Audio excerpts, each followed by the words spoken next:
परमेश्वर का आत्मा मुझ पर है, क्योंकि उन्होंने मुझे दीनों को शुभ संदेश सुनाने के लिए चुना है।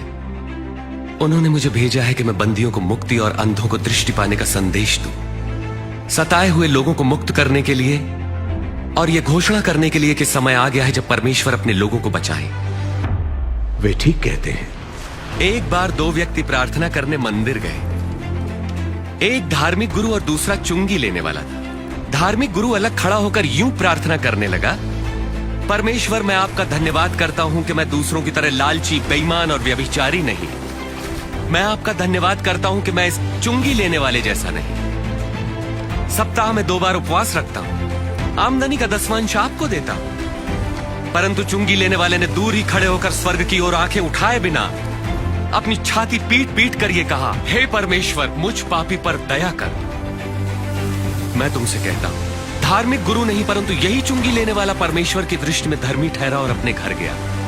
जो अपने आप को बड़ा मानेगा वो छोटा किया जाएगा, परंतु जो अपने आप को छोटा मानेगा वो बड़ा किया जाएगा। मेरे पास आओ और मेरे वचन सुनो, मेरी मानो और तुम जीवन पाओगे।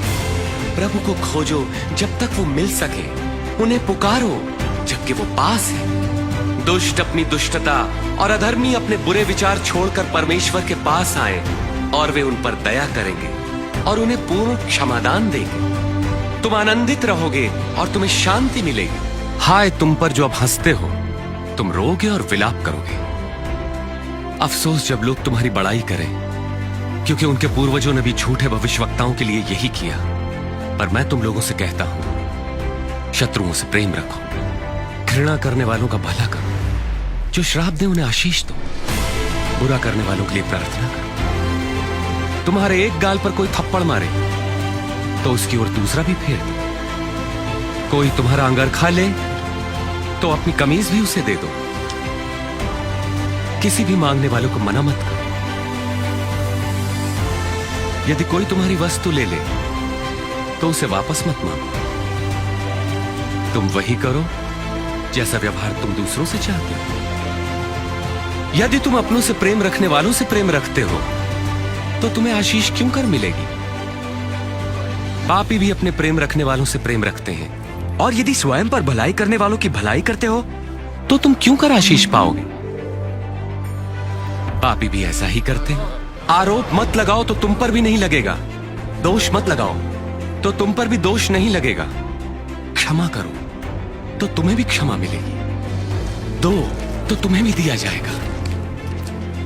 जिस नाप से नापोगे उसी से तुम्हारे लिए भी नापा जाएगा। अंधा अंधे को मार्ग नहीं दिखा सकता, ऐसा करने पर दोनों ही गड्ढे में गिरेंगे।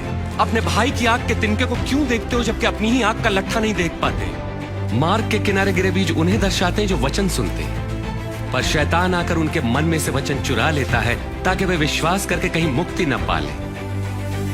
पथरीली भूमि पर गिरे बीज उन्हें दर्शाते हैं जो वचन सुनकर आनंद से ग्रहण करते हैं, पर जड़ नहीं पकड़ पाते। वो कुछ देर तक विश्वास करते हैं और परीक्षा की घड़ी आने पर टिक नहीं पाते। झाड़ियों में गिरे बीज उन्हें दर्शाते हैं जो वचन सुनते हैं, परंतु जीवन की चिंताओं, धन, मोह व भोग विलास में फंसने से उनके फल कभी नहीं पकते। वे बीज जो अच्छी भूमि पर गिरे उन लोगों के प्रतीक हैं जो वचन सुनकर उसे भले और आज्ञाकारी मन से ग्रहण करते हैं और फलवंत होने तक उन्हें संभाले रखते हैं। मांगो तो तुम्हें दिया जाएगा, ढूंढो तो तुम पाओगे, खटखटाओ तो तुम्हारे लिए द्वार खोला जाएगा। क्योंकि जो मांगता है उसे दिया जाता है, और जो ढूंढता है वो पाता है, और जो खटखटाता है उसके लिए द्वार खोला जाता है। तुम में से ऐसा कौन पिता होगा जो अपने पुत्र को रोटी मांगने पर पत्थर देगा या पानी मांगने पर उसे जहर देगा? जब तुम बुरे होकर अपने बच्चों को अच्छी वस्तुएं देना जानते हो तो तुम्हारा परम पिता परमेश्वर अपने मांगने वालों को पवित्र आत्मा क्यों न देगा? अपने प्राणों की चिंता न करो कि हम क्या खाएंगे, और ना ही अपने शरीर की कि क्या पहनेंगे, क्योंकि प्राण भोजन से बढ़कर है और शरीर वस्त्र से बढ़कर। पक्षियों पर ध्यान दो, वे न बोते हैं, न काटते हैं, और ना ही उनके कोई भंडार है, फिर भी परमेश्वर उन्हें खिलाता है। और तुम तो पक्षियों की तुलना में कहीं बढ़कर हो। तुम में से कौन चिंता करके अपनी आयु बढ़ा सकता है? जब तुम ये छोटा सा काम नहीं कर सकते तो बाकी चिंता क्यों करते हो?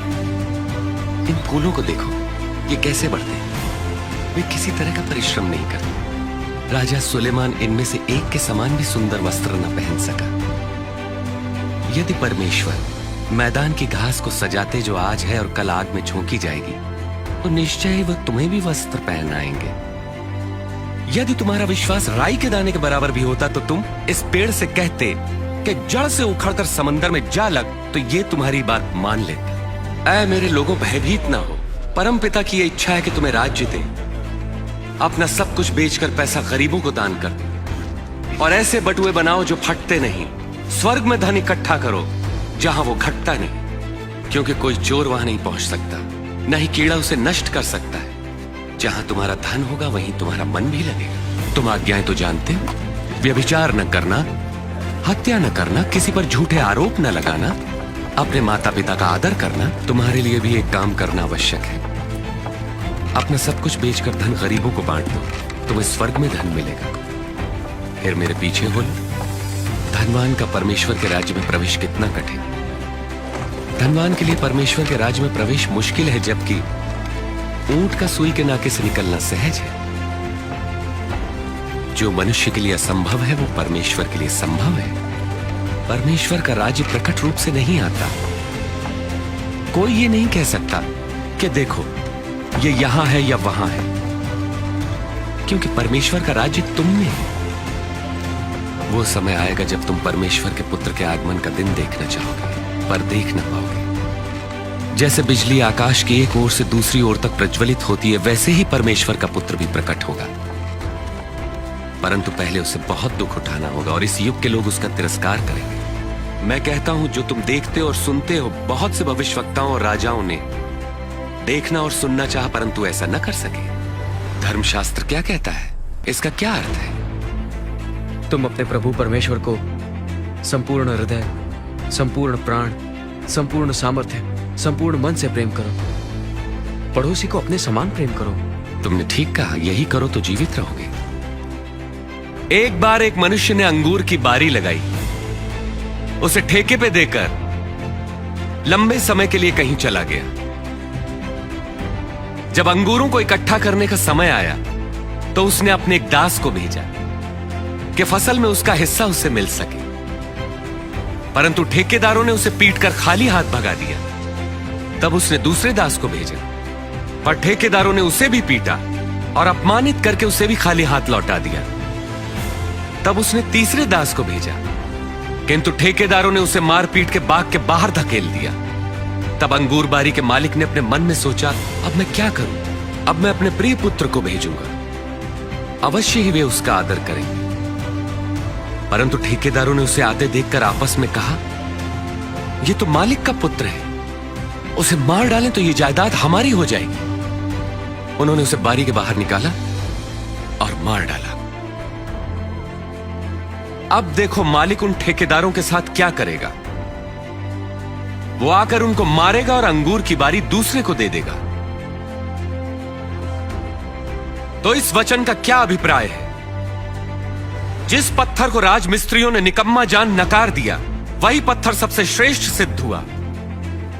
जो कोई इस पत्थर पर गिरेगा वो चकनाचूर हो जाएगा, और यदि यह पत्थर किसी पर भी गिरेगा तो उसे पीस कर रख देगा। मेरे लिए अवश्य है कि मैं दुख उठाऊं, तिरस्कृत किया जाऊं और जान से मार डाला जाऊं, परंतु तीसरे दिन मृतकों में से जी उठूं।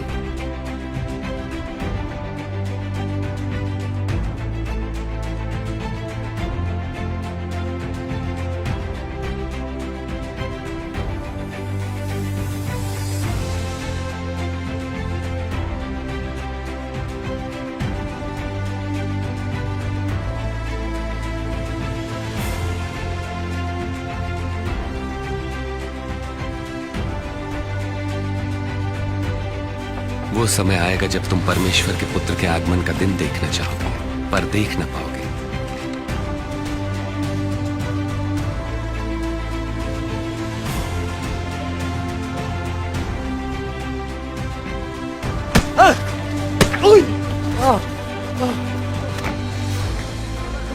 तुझे किसने मारा? भविष्यवाणी कर, अब तुझे कौन मारेगा? बस करो, ये सब बंद करो। इसे सभा के सामने ले आओ।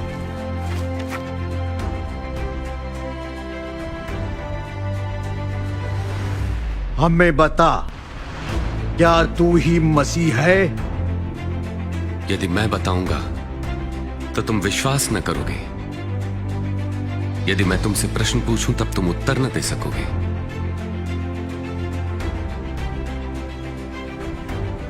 लेकिन अब से मैं निश्चय ही सर्वशक्तिमान परमेश्वर के दाहिनी ओर बैठूंगा। तो क्या तू परमेश्वर पुत्र है? हां, मैं हूं।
जब तुम बुरे होकर अपने बच्चों को अच्छी वस्तुएं देना जानते हो, तो तुम्हारा परम पिता परमेश्वर अपने मांगने वालों को पवित्र आत्मा क्यों न देगा? मेरे पास आओ और मेरे वचन सुनो, मेरी मानो और तुम जीवन पाओगे। प्रभु को खोजो जब तक वो मिल सके, उन्हें पुकारो जबकि वो पास है। दुष्ट अपनी दुष्टता और अधर्मी अपने बुरे विचार छोड़कर परमेश्वर के पास आए और वे उन पर दया करेंगे और उन्हें पूर्ण क्षमादान देंगे।